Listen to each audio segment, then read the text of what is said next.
A deadly blizzard roared across a lonely mountain highway when trucker Sam Turner spotted a stranded car half buried in snow. Inside was a terrified woman, freezing and alone. He risked his life to pull her to safety, giving her warmth, food, and shelter inside his rig.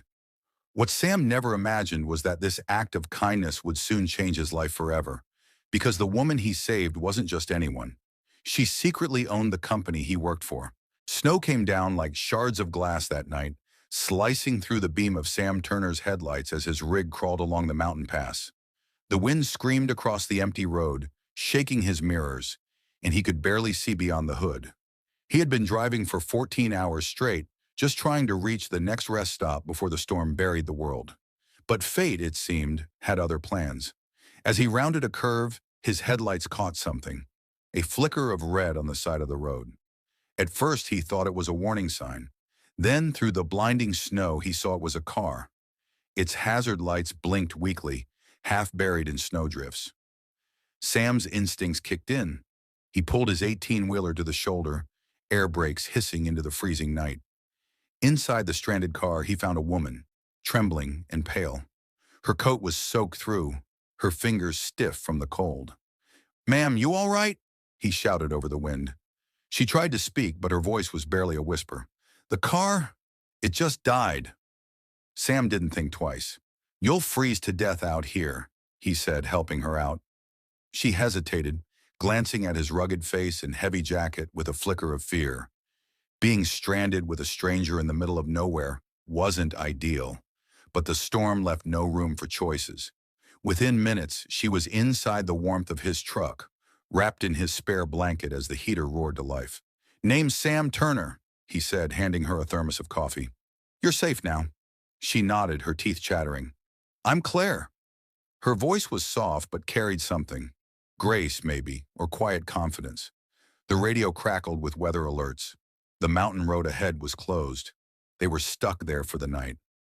Sam sighed, knowing sleep wasn't coming easy. Outside, the blizzard howled like a living thing. Inside, the silence between them deepened. Claire looked at him for a long moment. "Why'd you stop?" she asked softly. Sam shrugged. "Someone once stopped for me. Figured it's my turn to do the same." Her eyes softened, and for a second, the storm outside seemed to fade.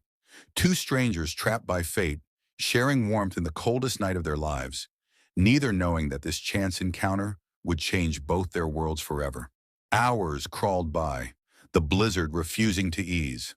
The world outside the truck was an ocean of white, silent, and merciless. Inside, the cab glowed dimly from the dashboard lights. Sam poured another cup of coffee and handed it to Claire, who sat quietly wrapped in his blanket. Her cheeks were still red from the cold, but her eyes, bright and thoughtful, watched him closely, as if studying more than just his face. "Long night," Sam muttered. "Too long," she replied softly. "You saved my life tonight."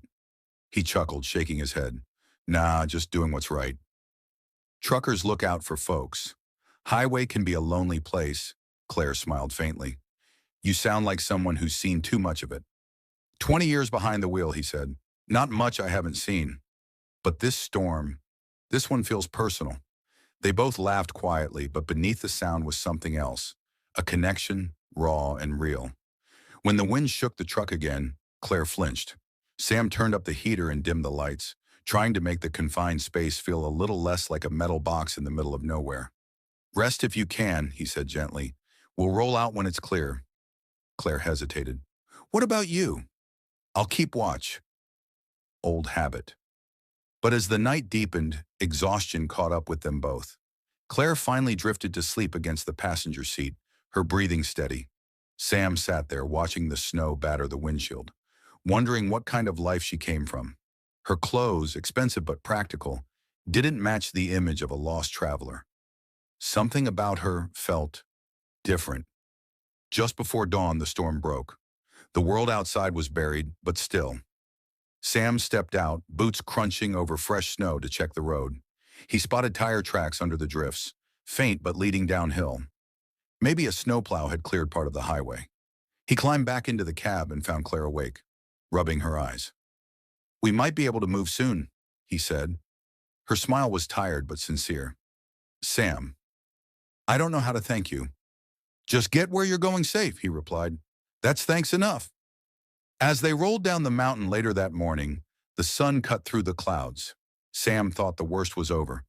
But when Claire insisted on being dropped at a nearby small-town diner instead of a hotel or gas station, something about her calm composure stuck with him.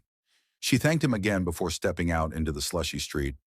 You take care, Sam Turner, she said, using his full name, though he never remembered giving her his last name. Sam sat there confused, watching her disappear into the snowy distance. He had no idea that the woman he'd just rescued wasn't a lost traveler at all, but the woman whose decisions would soon decide his future. 2 days passed, and the storm that had trapped half the state finally cleared. Sam was back on the road, hauling steel parts toward Denver. The radio hummed old country tunes as snow still glittered along the shoulders of the highway. He tried to push that night out of his mind. The blizzard, the stranded car, the mysterious woman named Claire. But somehow she lingered like a quiet echo. He hadn't told anyone about her. It didn't seem important. Helping people was part of who he was. Still, he couldn't shake the feeling that something about her wasn't ordinary. Her composure, the way she'd spoken his name, even the calm authority in her voice, it all seemed out of place for someone stranded alone in the mountains. At a truck stop outside Colorado Springs, Sam sat with a mug of coffee, checking his next route on a faded map when his manager, Rick, called. Turner, you're needed at HQ next week. Company's under new review. Some higher-ups are making rounds. Just show up, look decent, and don't mouth off. Sam smirked. Yeah, I wouldn't dream of it. The company, North Hall Logistics, wasn't glamorous. Most drivers complained about low pay and rusty rigs. Sam had worked there for years, quietly, steadily, never asking for more. He was just a man who did his job and tried to do it right. That following Monday, he drove through the city toward the corporate building he'd only ever seen on pay stubs. He walked in, hat in hand, boots leaving faint snow prints on the polished floor. The lobby gleamed with glass and chrome. People in suits brushed past him, barely glancing his way. Excuse me, he said at the front desk. I'm here for the driver review. Name's Sam Turner. The receptionist smiled politely. Yes, Mr. Turner, they're expecting you. Top floor, conference room, B. He frowned. Top floor? That was usually for the executives. But he followed instructions anyway, his heavy steps echoing in the pristine hallway. When the elevator doors opened, he froze. Standing near the window, speaking with a group of board members, was the same woman from the blizzard. Claire. She turned, her eyes meeting his. And in that moment, everything stopped. Gone was the stranded traveler. She wore a sharp gray business suit, her hair neatly tied back, and her presence filled the room. Mr. Turner, she said warmly, it's good to see you again. Sam blinked, stunned. Claire? What are you doing here? A quiet smile touched her lips. I own this company, Mr. Turner, and I believe we have unfinished business. The room fell silent. The other executives watched, confused, as Claire gestured for him to sit.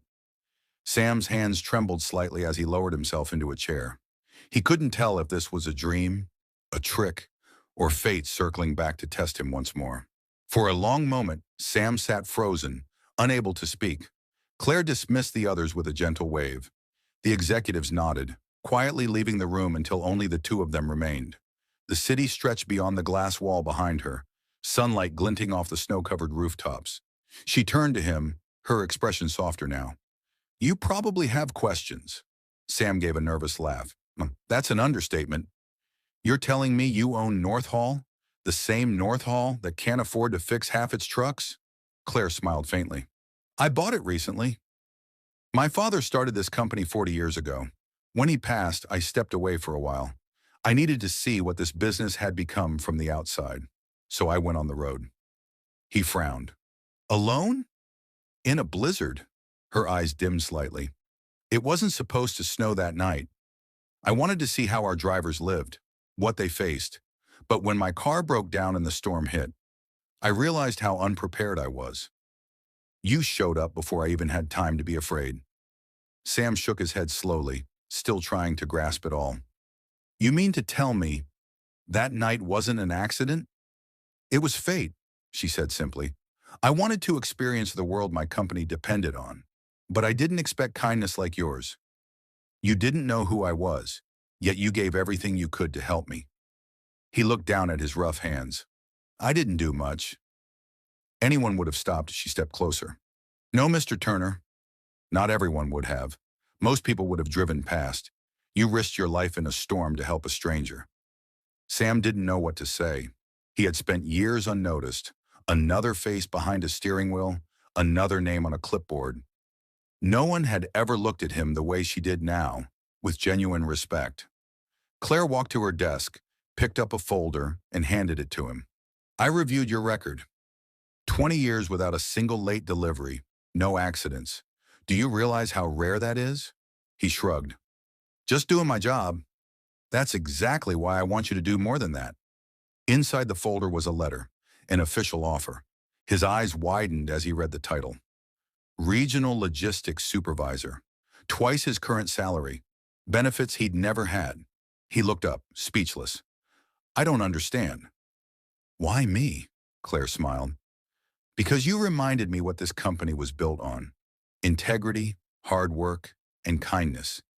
You showed me what leadership looks like when no one's watching. For the first time in years, Sam felt his throat tighten. The weight of endless miles, sleepless nights, and silent struggles seemed to lift from his shoulders. He cleared his throat, eyes glistening. I didn't do it for a reward. I know, she said gently. That's what makes you deserve it. Sam left the office that day in quiet disbelief. The city lights glimmered against melting snow, and the world felt different, brighter, lighter, like the air after a storm. He walked slowly toward his rig parked by the curb, the letter still folded in his hand. He had spent 20 years behind a wheel, unseen, unheard, carrying the weight of 1,000 roads. And now, for the first time, someone had seen him for who he was. When he climbed back into the cab, he sat for a long moment, hands resting on the steering wheel. The world outside still hummed with life, people rushing, cars honking, but inside there was peace. His phone buzzed. A message from an unknown number appeared. Thank you again, Sam. People like you keep the world running. Never forget that. Claire. He smiled, shaking his head, warmth rising in his chest. For the first time in years, he felt proud, not of what he had, but of who he had become.